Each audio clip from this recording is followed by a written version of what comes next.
Michael Carter is our next presenter. He is an Americanist historian and a genocide scholar who focuses on anti-Indigenous violence, particularly in North America, and other forms of racial and ethnic violence. He deals heavily in genocide recognition, transnational justice, and issues with looking at how the problematic histories of colonialism are presented in the public space. He's presently an adjunct professor of history at Kean University. And his paper title today, oh no, where did my list go?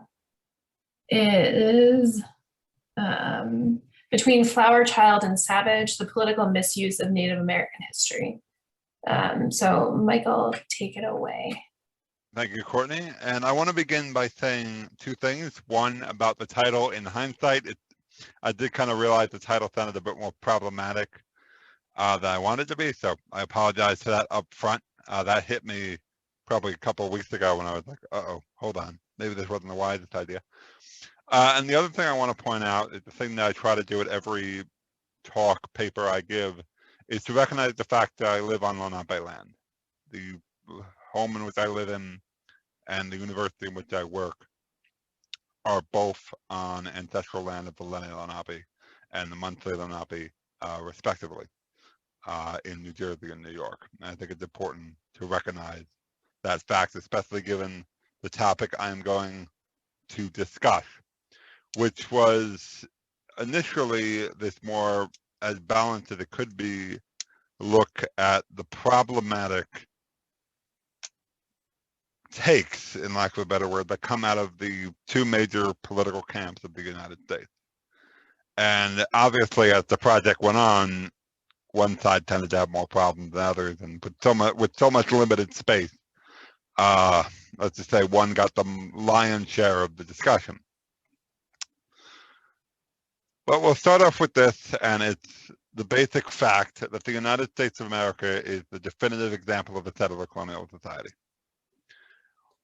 You could look at settler colonial issues in Europe, the legacy of European colonialism. You could look at it in terms of Australia, New Zealand, and others. But the prime example of what a settler colonial society is the United States. You're talking about colonies that grew to a superpower by conquering, stealing, purchasing, and otherwise annexing the broken remnants of other countries and former empires and indigenous nations. It is within that backdrop, that background, that we developed the sort of flawed American exceptionalist story. And then it's no wonder that you're now telling the stories of indigenous people from that outlook, and it becomes incorrect or problematic, especially if it's taken on a political use. And particularly on the American right, the denial of settler history and the miseducation of the related materials has sent a whole bunch of problems. And there are similar issues on the American left with their own missteps.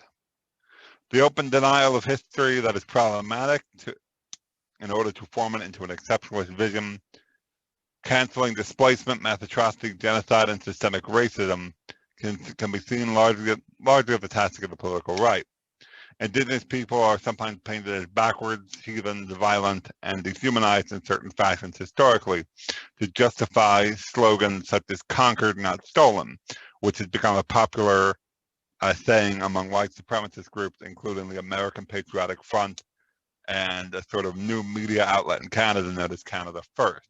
There's numerous other examples, and this kind of rhetoric creeps into the pushback of teaching proper history to students. I don't think I even have to get into the more recent issues that we've all seen on the news about a certain political camp pushing back against borderline non-existent conspiracy theories about modern education. But looking at this particularly from the right, I have one primary case study. And that is, I'm not going to name the professor, but there was a professor of history who wrote an article for The Spectator a few months back. And the piece, which you could very well find, had this theory that he was going to debunk the claim that the United States was responsible for stealing indigenous land. One of the main quotes that stuck out from this rather long, ridiculous piece is as followed. In fact, the European track record allowed them to be almost shockingly ungenocidal, given that their technological advantage over the rest of the world for a period of several centuries. Few other civilizations, given similar power over so much of the world's people, would have behaved in a less reprehensible manner. Rather, to point out that Europeans are regularly painted as the very worst society on Earth, when in fact they had the power to do far, far more evil than they actually did. As stated, statements like that exemplify a common theme in this particular kind of discourse. A discourse that usually tries to figure out some kind of euphemism to sort of hide their open denialism of history rather than leaning into it. It whitewashes away any wrongdoing, atrocities, and betrayals perpetuated by American Europeans in order to engage in whataboutism and deflection. Particularly in this case, the author brings up the Mongols engaging in behavior that would have been far worse than the white settler class.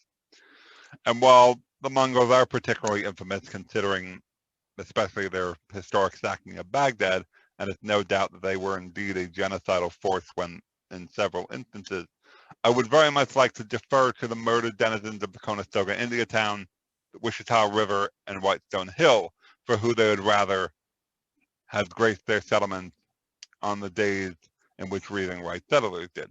But of course, I cannot. Instead, I do want to point out that, again, despite their inherently genocidal nature in key instances, the Mongols did in fact allow religious freedom within their domain and even moved around.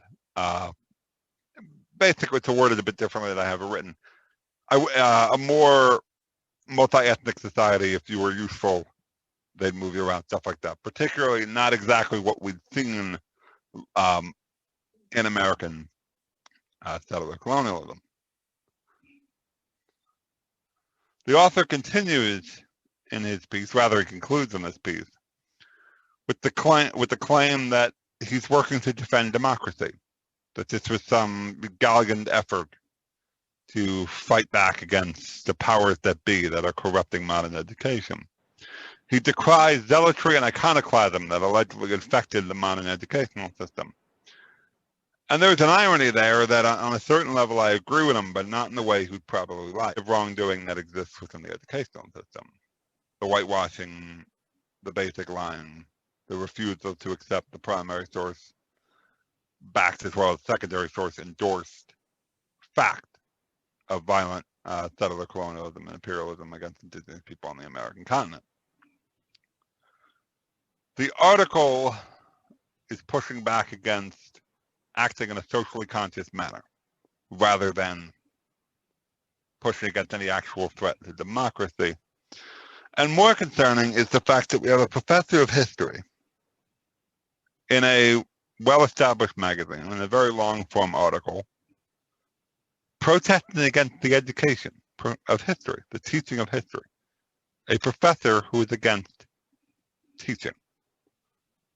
Basically a one-man 1776 project,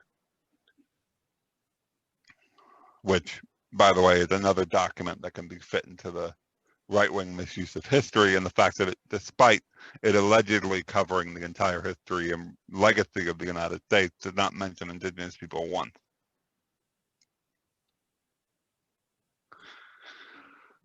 The Spectator piece, furthermore, the Spectator piece alleges that that the author's opposition, the sort of boogeymen of the political left, like to believe that indigenous people were saint-like, were innocent, were perfect, the sort of quote-unquote flower child of my problematic talk title. And here's the fact of the matter is that trace of that, at least in the modern historiography. I mean, obviously modern looks at indigenous people are a bit more complex than just considering them terrible heathen animals. But it's nothing close to the saint-like innocence that is alleged. Viewing indigenous people as nations and as people does not excuse the activities that any other nation on earth would take, whether it be the Iroquois or the English or anything else. And when it comes to confronting this period of history, no serious historian makes that case. You could take back further back in the historiography, go back to D. Brown, Bury My Heart at Wounded Knee. She doesn't make that case. Then you go back through the legacies of the 19th century, which of course you clash directly with the genocidal stuff, but either way. You go back to the writings of figures like Helen Hunt. So no, she doesn't do it. Ben Franklin doesn't do it when he writes about the Conestoga Massacre, 16th century. Bartholomew de la Casa doesn't do it necessarily when he writes about the first violence of Spaniards against the indigenous people of the Caribbean. This myth that professors are framing colonialism as a hideous empire attacking completely innocent people is non-existent. The closest you could possibly get actually is D. Brown, while warning his readers of 19th century newspapers that he drew from, saying that, quote, in an age without heroes, Native American leaders who fought in the West are perhaps the most heroic of all Americans. It's important to point out that the original edition of Bury My Heart at Wounded Knee was written amidst the Vietnam War.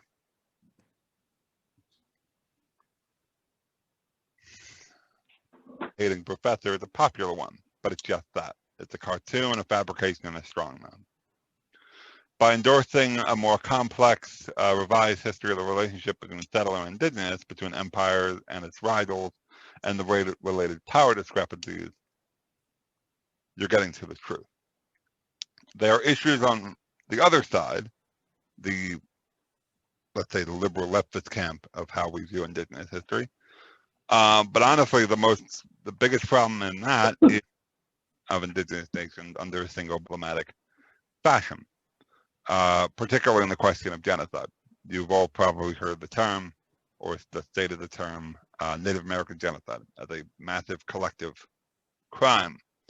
Raphael Lemkin himself fell into that trap, but it actually corrodes a good faith understanding of the history. It erases indigenous sovereignty on many levels to collect them together, rather than understanding of international relations within indigenous groups themselves. Their relative relations to different European empires and different settler societies, and so on. This actively denies the history just as well. Actively denies the history just as well the other side's open denial of history.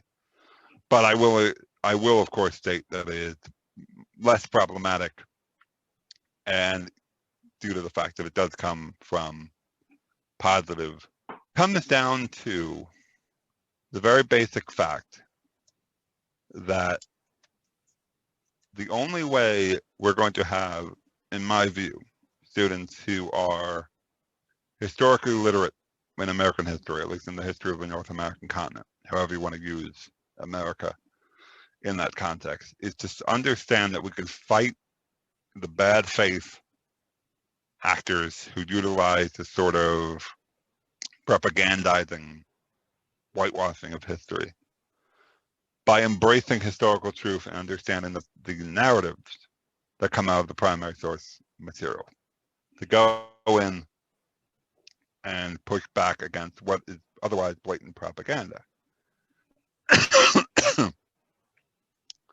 to utilize Native sovereignty, Native indigenous nations, and settler societies to show the agency of those nations and to set up the individual importance of these various tribes, despite how interconnected their story is, and in order to push back in a well-armed attempt against those who bigotry and of course capitalize on that fact.